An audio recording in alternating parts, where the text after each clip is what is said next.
C'était un vendredi soir d'automne, aux alentours de 20 heures. Il faisait nuit. J'avais décidé d'aller en forêt, comme à mon habitude.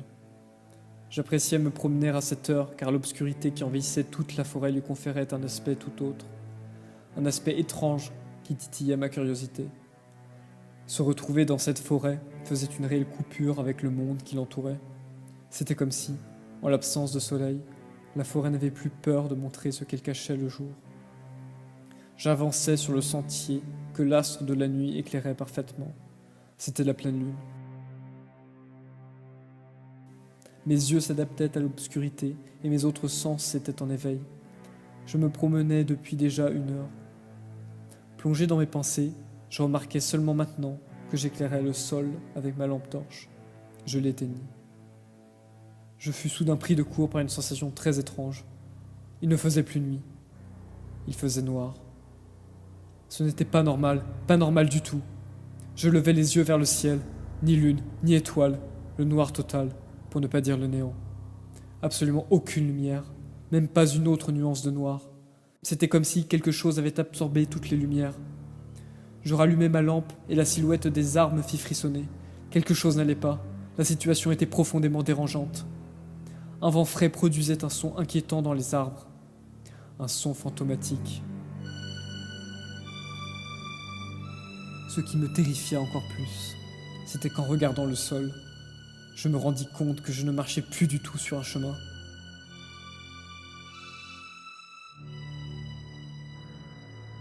J'étais au beau milieu d'arbres que le noir rendait encore plus immense. Il fallait que je rentre chez moi tout de suite. Mais comment retrouver mon chemin ? Soudain, une lueur d'un rouge flamboyant, à quelques centaines de mètres à vue d'œil, se matérialisa. Cette lumière se rapprochait de moi, mais je n'arrivais pas à distinguer les formes qu'elle mettait en relief. Non, elle ne se rapprochait pas de moi du tout. C'était moi qui avançais vers elle. Je n'étais même plus maître de mes mouvements. J'étais obligé de marcher, il m'était impossible de m'arrêter. Mon cœur battait de plus en plus fort. Je courais vers cette lumière contre mon gré. Qu'entendis-je ? Une mélodie. Elle se faisait de plus en plus forte. Étaient-ce des violons ? Non. Ces bruits, jamais je n'en avais entendu de tels. Ils n'avaient rien d'humain. Cette musique était très belle, mais en même temps, elle revêtait quelque chose de malsain. J'arrivais devant cette lumière. Sa source était cachée par un arbre. Enfin, non, ce n'était pas un arbre. Enfin, je ne sais pas. Cette chose produisait ces sons métalliques, envoûtants. Je recouvrais la capacité de me mouvoir. Je contournais alors cette sorte d'arbre et levais ma tête. Que vis-je ?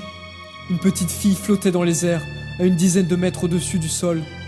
Elle ne bougeait pas, elle était statique, les bras écartés et la tête tournée vers le ciel. C'était ses yeux qui reflétaient cette lumière. Mais cette lumière transperçait ses yeux et son corps comme des lasers que la matière ne serait pas capable d'arrêter. Qu'est-ce que c'était que ça ? Quelle horreur ! Mes pieds ne touchaient plus le sol. Je montais véritablement dans les airs, en ligne droite, à mesure qu'une sorte de voix, si je puis la qualifier ainsi, se faisait de plus en plus forte et accompagnait la musique. J'essayais tant bien que mal de distinguer ce qui m'entourait avec ma lampe. Je distinguais déjà le haut des arbres. J'arrivais au niveau de la fille. La lumière qui émanait de ses yeux était d'une très forte intensité. Alors que je me débattais avec l'air, je pus enfin distinguer plus clairement cette chose qui cachait tout à l'heure cette fille. Ce n'était bien pas un arbre, mais un pilier aux allures étranges. Il était orné de formes fractales. Mais ces formes bougeaient. Ce pilier était constitué de sortes de racines métalliques qui tournaient en formant des symboles mystérieux. J'étais pétrifié. Je tournais ma tête à droite et à gauche, impuissant. Horreur ! Ces formes fractales qui se mouvaient se trouvaient tout autour de moi, comme si j'étais à l'intérieur d'un cylindre. La lumière rouge était d'autant plus intense que je montais dans les airs. La musique était assourdissante mais terriblement magnifique. Que distinguais-je ? 3 autres tubes à quelques dizaines de mètres de celui qui m'aspirait. C'étaient des enfants. Ces tubes aspiraient des enfants. Je distinguais d'autres tubes plus au loin. Je montais toujours plus haut. Ça ne s'arrêtait pas. Encore d'autres tubes toujours à l'horizon, non pas des dizaines, mais des centaines. Non, l'horizon n'était constitué que de ça. Une infinité de tubes composait mon champ de vision. Ces tubes étaient faits de racines, c'étaient des racines qui nous véhiculaient. À mesure que nous montions, ces racines prenaient des teintes multiples et raffinées. J'étais perdu, j'étais effondré de terreur, et en même temps, un sentiment d'admiration, d'éblouissement s'emparait de moi. Les formes qu'adoptaient ces racines vivantes étaient de plus en plus complexes et belles. L'intensité des lumières augmentait et devenait extrême. Je voyais tout. Le ciel semblait être doté d'un plafond. Comment était-ce possible? Où étaient les étoiles? Où était la lune? Non, ce n'était pas un plafond. C'était une structure géante. Des gens marchaient dessus, à l'envers, comme si la gravité était inversée. Des gens marchaient véritablement au-dessus de moi, la tête vers le bas. Ces hommes étaient très grands. Combien mesuraient-ils? 2 mètres? 3 mètres? Non, ce n'étaient pas des hommes. Ils avaient des silhouettes humanoïdes, mais ce n'étaient pas des hommes. Ils nous regardaient. Leurs yeux avaient des diamètres aussi gros qu'une pomme, et ils dégageaient une lumière d'un jaune intense. Nous montions vers eux. Cette structure était gigantesque. Elle n'était pas plate, elle était concave. Nous arrivions par milliers, et cette musique, elle avait quelque chose de transcendant. Je n'avais jamais rien entendu d'aussi beau et d'aussi effrayant à la fois. J'avais l'impression d'être en face d'un être vivant composé de métal et de bois, gigantesque. Toute cette chose était consciente, et les yeux de ces êtres dont nous nous rapprochions transperçaient nos consciences. C'était comme s'ils se reliaient à notre âme et s'appropriaient nos corps. Ils étaient si puissants.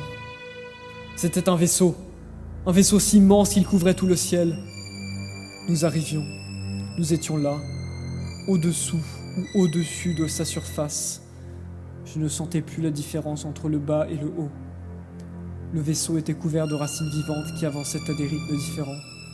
Et ces êtres, ils semblaient nous saluer. C'était comme s'ils nous plaignaient d'être humains. Subitement, les milliers de racines qui recouvraient la coque s'écartaient et me laissaient apercevoir un gigantesque symbole mystérieux qui l'incrustait d'une manière blanche éclatante. Cette lumière agressa ma vue, et je perdis connaissance. Lorsque je me réveillai, j'étais au sol, entouré de feuilles mortes, aux couleurs automnales très intenses. Je levai les yeux vers le ciel. C'était la terre que je voyais au-dessus de moi, dans le ciel, à la place du soleil.